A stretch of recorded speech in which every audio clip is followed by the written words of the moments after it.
అవునండి, వాళ్ళే అధికారంలో ఉండాలి, వాళ్ళే గొడ్డలి తీసుకొని అందరినీ వాళ్ళకి అగెయిన్స్ట్గా ఉన్న వాళ్ళందరినీ నరికేయాలి, వాళ్ళే సింగిల్ ప్లేయర్గా ఉండాలి. ఇదేనా భారతి గారి స్ట్రాటజీ? ఇదేనా? అంతే కదా.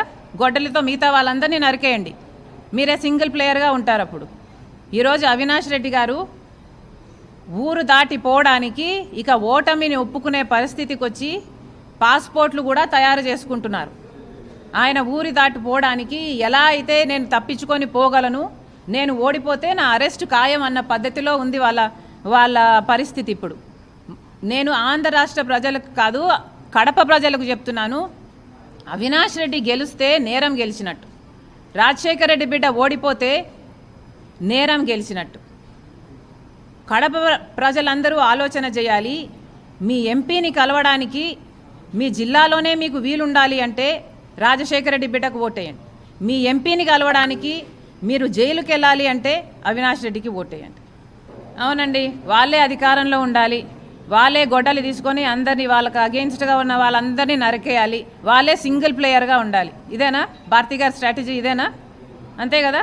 గొడ్డలితో మిగతా వాళ్ళందరినీ నరికేయండి, మీరే సింగిల్ ప్లేయర్గా ఉంటారు. అప్పుడు ఈరోజు అవినాష్ రెడ్డి గారు ఊరు దాటిపోవడానికి ఇక ఓటమిని ఒప్పుకునే పరిస్థితికి వచ్చి పాస్పోర్ట్లు కూడా తయారు చేసుకుంటున్నారు.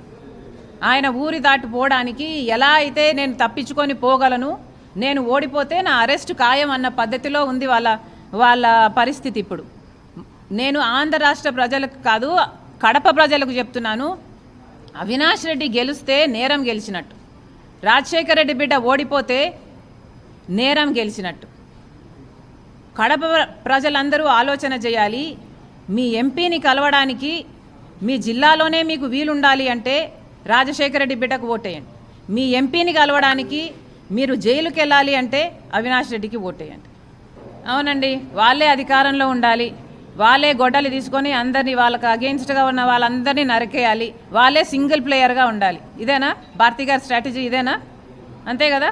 గొడ్డలితో మిగతా వాళ్ళందరినీ నరికేయండి, మీరే సింగిల్ ప్లేయర్గా ఉంటారు. అప్పుడు ఈరోజు అవినాష్ రెడ్డి గారు ఊరు దాటిపోవడానికి ఇక ఓటమిని ఒప్పుకునే పరిస్థితికి వచ్చి పాస్పోర్ట్లు కూడా తయారు చేసుకుంటున్నారు.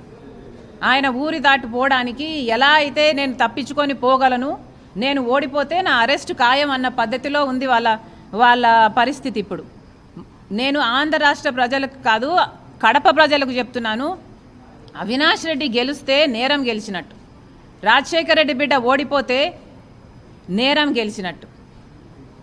కడప ప్రజలందరూ ఆలోచన చేయాలి. మీ ఎంపీని కలవడానికి మీ జిల్లాలోనే మీకు వీలుండాలి అంటే రాజశేఖర రెడ్డి బిడ్డకు ఓటేయండి. మీ ఎంపీని కలవడానికి మీరు జైలుకి వెళ్ళాలి అంటే అవినాష్ రెడ్డికి ఓటేయండి.